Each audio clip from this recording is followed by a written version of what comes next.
भाई ये टाइमिंग का गेम तो हम समझेंगे, पर उससे पहले आपने एक वर्ड यूज़ किया, फोमो। ये फोमो जो वर्ड है, आप थोड़ा एक्सप्लेन करो कि क्या होता है, कैसे देखो, काम करता है। मार्केट में आप लोगों को बहुत तरीके के लोग मिलेंगे जो साइकोलॉजी वो करते हैं। चलो मैं आपसे एक सवाल पूछता हूँ, ट्रेडिंग में सबसे जरूरी चीज क्या है? मुझे पता है आप क्या आंसर दोगे, बताओ।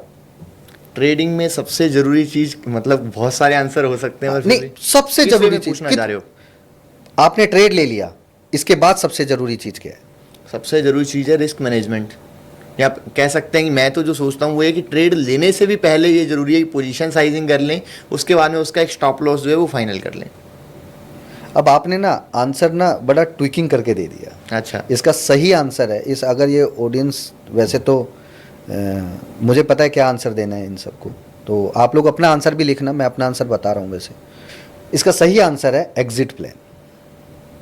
क्यों एग्जिट प्लान? अगर अभिमन्यु को एग्जिट प्लान आता ना तो वो निकल जाता। फंसा क्यों? क्योंकि उसको घुसना आता था। एग्जैक्टली स्टॉक मार्केट में सब लोग घुसना सीखते हैं, एग्जिट प्लान नहीं सीखते। दिमाग से एक बात सोचो आप, अगर आप गलती से भी घुस गए और आपको पता है एग्जिट प्लान, तो आप निकल के वापस आ जाओगे। ये एग्जिट प्लान भाई, ये स्टॉप लॉस है या कुछ अलग चीज़ है? नहीं, stop loss is not the exit plan. Stop loss क्या है? आपको आपने जो दाव खेला, बैट खेली, उसमें प्रोटेक्ट करने के लिए स्टॉप लॉस है। मैंने आपको क्या बोला, दूसरे को मैं तुरंत देख के बता दूंगा तेरा गलत ट्रेड है, निकल। इसको बोलते हैं एग्जिट प्लान। भाई कितना प्रॉफिट आ रहा है? 70,000, नहीं निकलना अभी, इसको बोलते हैं एग्जिट प्लान। मतलब एग्जिट प्लान का मतलब सिर्फ स्टॉप लॉस नहीं है, लॉस में कब काटना और प्रॉफिट में भी कब तक होल्ड करना है उसको। एग्जैक्टली क्योंकि लॉस होने का सबसे बड़ा रीजन यही है कि आप लोग क्या करते हो, प्रॉफिट की एंट्री को तुरंत 1 घंटे से भी पहले काट देते हो और लॉस की एंट्री 3-3 घंटे तक होल्ड करते हो। क्यों भाई? किसी प्रॉफिट वाली एंट्री को 1 घंटे से ऊपर होल्ड करके देखो, फिर मजा आएगा, फिर पता लगेगा आपको कितना पैसा आप बना सकते हो, क्या कैपेसिटी है आपकी, क्या माइंड सेटअप है आपकी।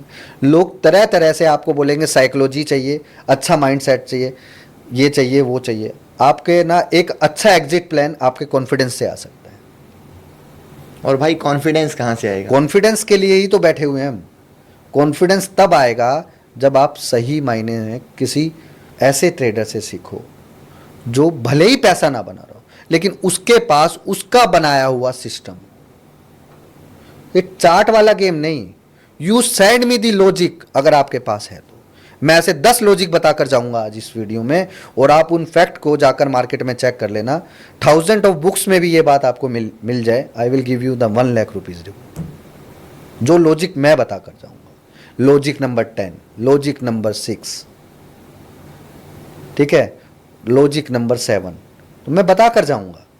तो इस चीज में बहुत बड़ी बात इनको मतलब सच में है ना, इस पॉडकास्ट के बाद ये या तो मुझे फाइंड करेंगे तो इजीली मैं रीचेबल नहीं हूँ, क्योंकि मैं थोड़ा बिजी रहता हूँ, मैं नहीं मिल पाऊंगा या कनेक्ट कर पाऊंगा, या आपको बोलेंगे बुलाओ उसको।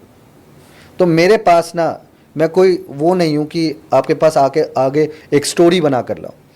मैं कंप्लीटली आज जो बता रहा हूँ, आगे मुझसे पूछोगे तो उसके बाद मेरा 30-40% या आधे घंटे ही मैं आपको बता पाऊंगा। लेकिन मैं जो आज बताऊंगा ना, इससे ऊपर कोई चीज़ नहीं है बाकी।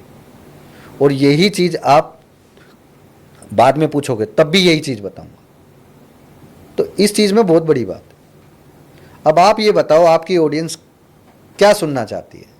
प्रॉब्लम का सॉल्यूशन तो मैं बता कर जाऊंगा, सॉल्यूशन के बाद क्रिएशन चाहिए, इम्प्रूवमेंट चाहिए, अपनी गलतियों के ऊपर काम करना चाहिए या नहीं करना चाहिए, किस चीज़ को फॉलो करना चाहिए नहीं चलना चाहिए, घोड़ा बन के काम करना है, गधा बन के काम करना है, या मंकी बन के काम करना है।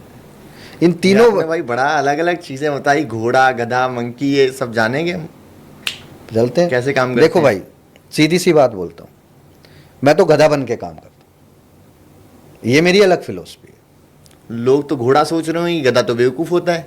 एग्जैक्टली यही पॉइंट है। पहले आप एक बात बताओ, समुंदर में कौन डूबेगा? समुंदर में तो जिसको तैरना नहीं आता वही डूबेगा। जिसको तैरना नहीं आता वो समुंदर में जाएगा भी नहीं, क्योंकि डर है, डूबेगा तैराक। इसमें बहुत बड़ी फिलॉसफी है। तो आप इस बात से समझो, स्टॉक मार्केट में सबसे ज़्यादा धुलाई उसी आदमी की होगी जिसके पास ज़्यादा ज्ञान है। ठीक है, सबसे सच्चाई है। मैं क्यों बोल रहा हूँ, मोंकी और डोंकी का कंसेप्ट ही बताता हूँ। ये तो घोड़ा मैंने इसमें ऐड कर दिया। हमें मोंकी बन के नहीं करना है, क्योंकि मोंकी एक पेड़ से लेके दूसरे पेड़ पे छलांग मारेगा। वो 100 छलांग मारेगा, लेकिन एक छलांग में भी उसकी मिस हो गई तो सीधा धरती पर गिरेगा। तो आपको कर दिया उसने हीरो से जीरो। दूसरी तरफ आपने गधा बन के काम करना है और बोझा उठा के चलना है अपने अगले 10 साल तक। एंड सी योर सेल्फ कि 10 साल पहले आप क्या थे। मोंकी तो हो सकता है हर दूसरे महीने में नीचे गिर जाए। क्या आप मोंकी, अब बताओ, क्या आप मोंकी बनना चाहते हो या डोंकी? ये भाई आपने ना एक बड़ी इंटरेस्टिंग बात की। थोड़े टाइम पहले मैं ना पैराग्लाइडिंग सीखने गया था। उस टाइम पे ना मैं पहले सीख रहा था, मैं कोर्स करने गया था। मैंने कहा चलो सीखते हैं, खुद करना सीखते हैं। तो वहाँ पे ना मेरे को एक बंदा मिल गया। तो मैंने कहा भाई कब से कर रहे हो? बोलता है यार मैं कर रहा हूँ 4-5 साल से। मैंने कहा अभी क्या हुआ? बोला मैं पिछले 1 साल से आया नहीं। मैंने कहा भाई क्या हुआ? बोलता है यार मेरी ना पैर टूट गया था, वो रिकवर हुआ 10-11 महीने में, मैं फिर आया हूँ। नॉर्मल कोई बंदा सुने हो कि यार बंदे का पैशन है, आया है पैशन है। मैंने कहा ये पहले पैर तुड़ा के गया था, फिर आ गया पैर तुड़ाने, इस बार पैर भी नहीं पता नहीं क्या क्या तुड़ा के जाएगा। तो उस टाइम पे मुझे लगा, मैंने कहा जिस बंदे को नहीं आता उसको रिस्क नहीं है, क्योंकि वो करेगा 20 फुट 30 फुट से आराम से लैंड हो जाएगा, उसमें कुछ रिस्क नहीं है खास। पर मतलब वो कम रिस्क वाला काम करेगा। जिसको आता है वो कहेगा मैं तो सबका बाप हूँ, बस उसके बाद यूट्यूब पे सर्च करके मैंने 2-4 वीडियो देख लिए। मैंने कहा यार ये तो खतरनाक काम है। जिनको आता है मरते वही हैं, जिसको नहीं आता वो तो जाता ही अभी नहीं क्या है। मेरा आंसर आपने वही दिया ना? तो एग्जैक्टली यही है। पता सबको है, लेकिन वो ना जो ध्यान नहीं है। हमें भ्रमित कर दिया है मार्केट से।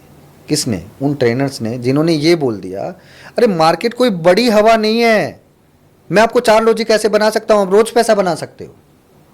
लेकिन आपको उसके लिए डिसिप्लिन चाहिए। वो 4 के 4 रूल अपने डेस्क पे लगा के आपको रोज देखना है, घोड़े की तरह। वो जो लगा होता है ना आगे घोड़े के, इसलिए लगा नहीं होता कि वो सीधा चले, इसलिए कि उसका ध्यान नहीं भटके इधर उधर। तो यही है, आज भी मेरे डेस्क पे लिखा हुआ है, और उस पर लिखा हुआ है Pankaj never ever try to do average in loss. अगर मुझे किसी ट्रेड में, ये लॉजिक नंबर 6 में बता रहा हूं, आप लोग कर लो, अगर किसी ट्रेड में 1 घंटे से ज़्यादा मैं बैठा हुआ हूँ और उसमें प्रॉफिट नहीं आया, लॉस आ रहा है, चाहे वो एट पार हो चाहे कुछ भी हो, प्रॉफिट नहीं आ रहा, उसको तुरंत काटो। अगले 2 घंटे में वो आपको पेलने वाला है। ये सच्चाई है। और आप चाहो तो इस लॉजिक से काम करके देख लो। कोई भी पोजीशन लो, अगर 1 घंटे तक कम क्वांटिटी लो, देखो 10 क्वांटिटी लो, 2 क्वांटिटी लो, देखो आप, फिर 1 घंटे बाद मुझे बताना। या तो 1 घंटे में आपको पैसा दे देगी, और 1 घंटे में अगर आपको पैसा नहीं दिया, एट पार पे रहा, तो ऐसा मारेगी वो आपको जबरदस्त। तो इस चीज में बहुत बड़ी फिलोसफी छुपी है। तो धीरे धीरे आएंगे उस चीज के ऊपर। कुछ इन्वेस्टिंग का भी बताऊंगा मैं लोगों को, ताकि ये लोग अपनी जर्नी को ठीक कर सके। तो भाई आपसे हम पूछें ऑडियंस के लिए कुछ, उससे पहले आप ये बताओ कि आप करते क्या हो। मतलब स्टॉक मार्केट में अलग अलग तरीके की ट्रेडिंग, इन्वेस्टिंग, बहुत सारी चीज़ें होती हैं, आप उसमें क्या करते हो? सबसे पहले मैं दूर रहता हूँ फॉरेक्स मार्केट से, क्योंकि आपने बोला कि फोमो क्रिएट कैसे होता है, तो let's talk about the FOMO, क्योंकि यहीं पे से स्टार्ट होता है। अच्छा, फॉरेक्स से तो आप दूर रहते हो, और हाँ। स्टॉक मार्केट में क्या करते हो आप? हाँ, स्टॉक मार्केट में मैं बेसिकली, मेरा जो सबसे अच्छा पकड़ है वो है कैश स्टॉक में। मैं फ्यूचर आज भी करता हूँ, कम करता हूँ, बट क्यों करता हूँ कैश में? क्योंकि I can easily control my risk in cash. आप फ्यूचर में मेरे को बोलो 25 लॉट मारने में नहीं करूँगा, वहीं दूसरी तरफ आप मेरे को बोल दो कि 25,000 क्वांटिटी करनी है XYZ किसी स्टॉक की, मैं कर दूंगा। क्योंकि फ्यूचर का जो रिस्क ना, वो मैं सेट नहीं कर पाऊंगा। और इजीली मेरा सीट में डाला, तुरंत ये स्टॉक है, इतना रेट है, ये है, तुरंत क्वांटिटी आया, कर दिया।